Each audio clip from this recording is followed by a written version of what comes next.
കേന്ദ്രമന്ത്രിയും കായിക പ്രേമിയും സർവോപരി സാർവലൗകിക വ്യക്തിത്വവുമായ ശശി തരൂരിന് വലിയൊരു സ്വപ്നമുണ്ട്. BCCIയുടെ തലപ്പത്തെത്തുക എന്നതാണത്രേ ആ സ്വപ്നം. അതിനായി ചില കളികൾ കളിക്കാനും കളി പഠിപ്പിക്കാനും ശശി തരൂർ ഒരുങ്ങിയിറങ്ങി. കൊച്ചിയിലെ രാജ്യാന്തര സ്റ്റേഡിയത്തിൽ വെള്ളം കെട്ടിനിന്ന് ദുലീപ് ട്രോഫി ഫൈനൽ വരെ മുടങ്ങിയതാണ് പ്രശ്നത്തിന് തുടക്കമിട്ടത്. ഇതൊക്കെ കണ്ട് കേരളത്തിലെ ക്രിക്കറ്റ് സംഘാടകർ അഴിമതി കൂട്ടുകാരായതിൻ്റെ സങ്കടം ശശി തരൂർ പങ്കുവച്ചു. കൊച്ചിയിൽ നിന്ന് ക്രിക്കറ്റിനെ മടക്കിക്കെട്ടാനുള്ള തിരുവനന്തപുരം ലോബിയുടെ ശ്രമമായി ഇത് വ്യാഖ്യാനിക്കപ്പെടുകയും ചെയ്തു. വേണുഗോപാലിനെ പോലുള്ള കോൺഗ്രസുകാരും മറ്റും അപ്പോൾ തന്നെ ക്ഷുഭിതരായി വന്നു. തർക്കങ്ങൾ ഉണ്ടാക്കുന്നതിന് വേണ്ടി അത് KCയെ കുറിച്ചാണെങ്കിലും ശരി, ഗ്രൗണ്ടിനെ കുറിച്ചിട്ടാണെങ്കിലും ശരി, തർക്കങ്ങൾ ഉണ്ടാക്കുക എന്നുള്ളത് കേരളത്തിൽ തന്നെ ഒരു ലോബി ഇതിന് പ്രവർത്തിക്കുന്നുണ്ട് എന്നുള്ളതാണ് ഞാൻ മനസ്സിലാക്കുന്നത്. നമുക്കൊരു 4 ബാറ്റ് കൂടി വാങ്ങണം സാർ. ബാറ്റില്ലാത്ത എന്റെ കുഴപ്പമേ ഉള്ളൂ. ബാറ്റ് കൂടെ കിട്ടിക്കഴിഞ്ഞാ തടയൊക്കെ ഇങ്ങനെ വീശി മാറാനല്ലേ, അതിനിത് ധാരാളം മതി. എടോ, കളിക്കാൻ അറിയില്ലെങ്കിൽ വരട്ടാനെങ്കിലും അറിയണം.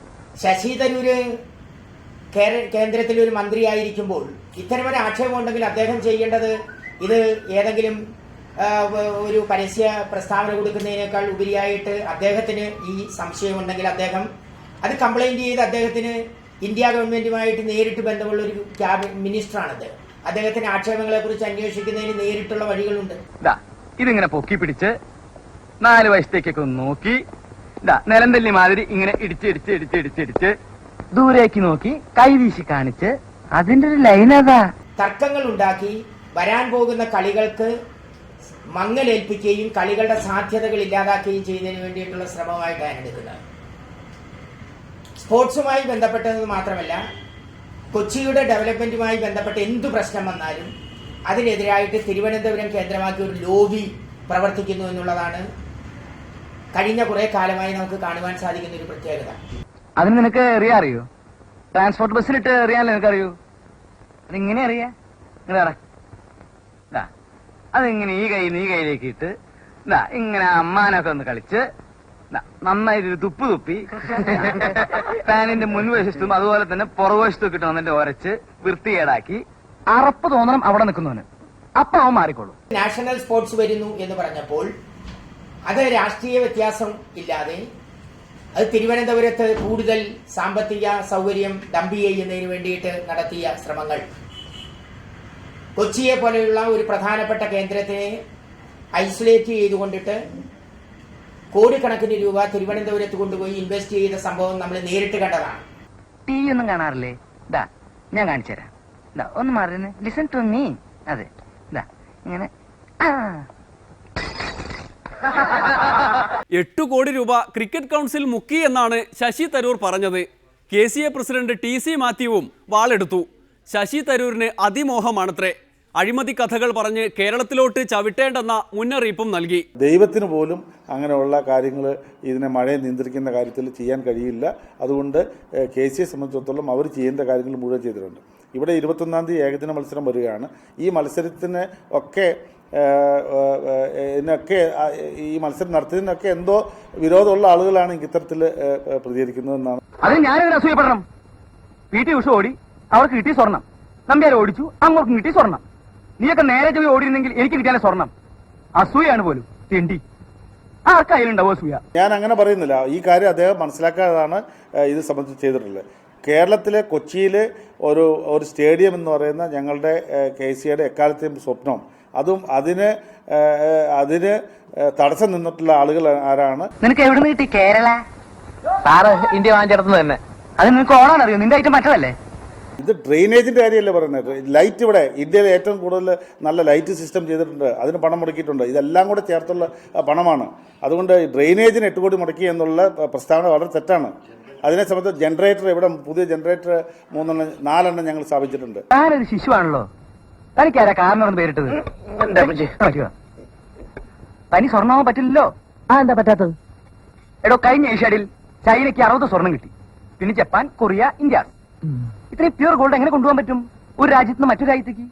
Customs clearance and problems complete gold items അല്ലേ? ശശി തരൂർ കേരള ക്രിക്കറ്റ് അസോസിയേഷനിൽ കയറാനോ ഒക്കെ വേണ്ടിയിട്ട് തിരുവനന്തപുരത്ത് ഇലക്ഷന് ചില ശ്രമങ്ങൾ നടത്തിയിരുന്നു. ഒരുപക്ഷെ അതിൽ നിരാശ ഉണ്ടായിരിക്കാം അദ്ദേഹം ഇത് സംസാരിക്കും. ആയിരിക്കാം, ആയിരിക്കാം, അറിഞ്ഞുകൂടാ. ശശി തരൂരിന് ഗൂഢലക്ഷ്യങ്ങളോ? യൂത്ത് കോൺഗ്രസുകാർ വിടുമോ? ശശി ഭക്തരായ യൂത്തന്മാർ രണ്ടും കൽപ്പിച്ച് രംഗത്ത് വന്നു. TC മാത്യുവിന്റെ ആക്ഷേപത്തിന് KCA സെക്രട്ടറിയെ കൊണ്ട് മാപ്പ് പറയിച്ചു. പറഞ്ഞാൽ പോരാ, ഖരാവോ നടത്തി ഭീഷണിപ്പെടുത്തി എഴുതി വാങ്ങി. അതാണ് യൂത്ത് കോൺഗ്രസ്. ഞങ്ങളോട് വേണ്ട. യൂത്ത് കോൺഗ്രസ്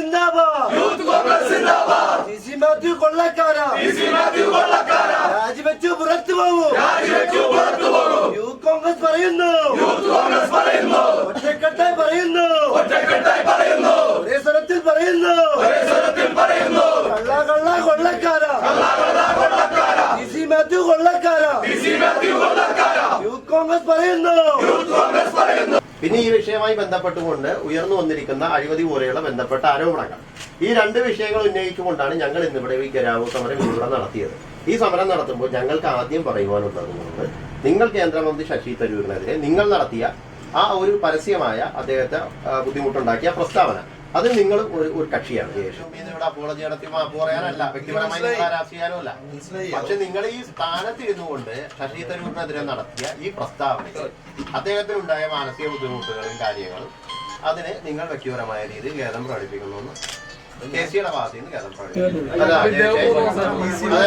ഒരു കാര്യം ചെയ്യാം, അതൊന്നും ഞങ്ങൾക്ക്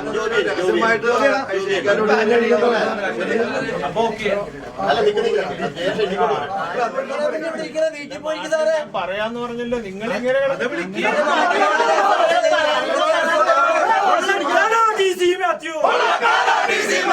രാജിവെക്കൂ, പുറത്തു പോകും. യൂത്ത് കോൺഗ്രസ് സിന്ദാബാദ്, യൂത്ത് കോൺഗ്രസ് സിന്ദാബാദ്, യൂത്ത് കോൺഗ്രസ് സിന്ദാബാദ്, യൂത്ത് കോൺഗ്രസ് സിന്ദാബാദ്, യൂത്ത് കോൺഗ്രസ് സിന്ദാബാദ്, യൂത്ത് കോൺഗ്രസ് സിന്ദാബാദ്. നിന്നെ പിന്നെ കണ്ടോളാം. ആ പ്രസ്താവനയിൽ ശശി തരൂരിനുണ്ടായ മാനനഷ്ടത്തിൽ അദ്ദേഹം നിരുപാധിക മാപ്പ് ചോദിക്കുന്നു എന്ന് പറഞ്ഞുകൊണ്ട് യൂത്ത് കോൺഗ്രസ് ബ്ലോക്ക് കമ്മിറ്റിക്ക് ഔദ്യോഗികമായി എഴുതി നൽകിയ ഒരു ക്ഷമാ അർപ്പണത്തിന്റെ രേഖയാണ് യൂത്ത് കോൺഗ്രസ് പ്രവർത്തകർ ഇവിടെ കാണിക്കുന്നത്. അദ്ദേഹം വലിയ ഒരു മനുഷ്യനാണ്, അദ്ദേഹം ഒരു പ്രധാനമന്ത്രിയെങ്കിലും ആവേണ്ട ആളാണ്. അതുകൊണ്ട് തന്നെ അദ്ദേഹത്തെ സംബന്ധിച്ചിടത്തോളം ഒരു വിമർശനം ഞാൻ ഉന്നയിക്കുന്നത് ശരിയല്ല. ശശി തരൂരിന്റെ മുമ്പിൽ ഞാൻ ഒന്നുമല്ല, ഞാൻ വെറും ഒരു കൃമി മാത്രമാണ്. കൃമികളുടെ ലോകത്ത് ശശി തരൂർ യുദ്ധത്തിനിറങ്ങിയത് എന്തിനാണെന്ന് ചിലർക്കെങ്കിലും സംശയം ബാക്കിയുണ്ടാകും. ക്രിക്കറ്റ് എന്ന മൂന്നക്ഷരത്തിനു മേൽ കുമിഞ്ഞുകൂടുന്ന കണക്കില്ലാത്ത പണമാണ് പ്രധാന കേന്ദ്രം. അവിടെ ഭൂമിയുടെ അവകാശികളായ സകലമാന ജന്തുജീവജാലങ്ങൾക്കും കാര്യമുണ്ട്. ഒരിടവേള കൂടി, അത് കഴിഞ്ഞ് രാഹുൽ ഗാന്ധിയുടെ വെല്ലുവിളി. मेरी दादी को मारा, मेरे पापा को मारा और शायद मुझे भी मार देंगे एक दिन, कोई फर्क नहीं पड़ता मुझे. ये बेटा अगर अच्छी तरह मीट भी कराम खाया ना, लेकिन अच्छी नहीं, अगर ठीक से नहीं खाएंगे तो बड़ी कैसी